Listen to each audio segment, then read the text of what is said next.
শরতে বিকেলের স্নিগ্ধ বাতাস, ধুধু বালুচরে সাদা কাশফুলের বিছানা, সব মিলিয়ে প্রকৃতির এমন মনোমুগ্ধকর দৃশ্য উপভোগ করতে ভিড় করছেন তরুণ তরুণীরা।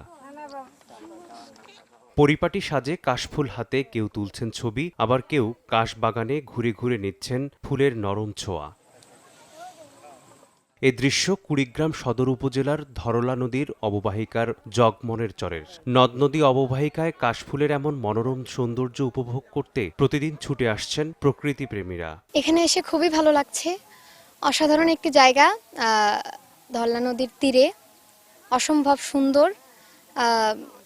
কুড়িগ্রাম জেলায় এটি অবস্থিত। আপনারা চাইলে আসতে পারেন, অনেক সুন্দর জায়গা।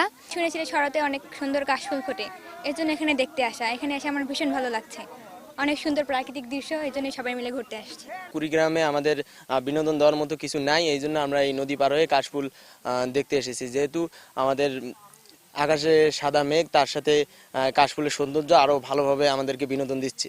বিশেষ করে যখন বিকেল টাইম হয় তখন হচ্ছে সূর্যের যে লাল একটা রং ধারণ করে, এইটার সাথে এই পরিবেশটা আসলে দেখার মতো খুবই সুন্দর লাগে বিষয়গুলোতে। এই সময় অনেকে হচ্ছে ভিডিও তৈরি করে বা অনেকে ছবিও তুলে। এখানে আসছি, এসে অনেক ভালো লাগতেছে এবং সত্যি আমরা শুনে আসছি, তবে এখানে এসে আরো ভালো লাগলো।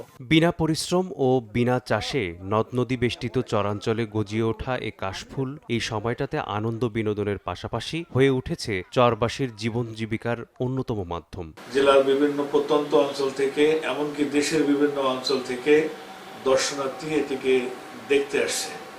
তা আমরা আশা করি যে এখানে যদি আরো সুযোগ সুবিধা বৃদ্ধি করা যায়, তাহলে এটি একটি পর্যটন শিল্প হিসেবে গড়ে উঠবে। তাছাড়া কাশফুলের বা কাশের অর্থনৈতিক অনেক গুরুত্ব রয়েছে।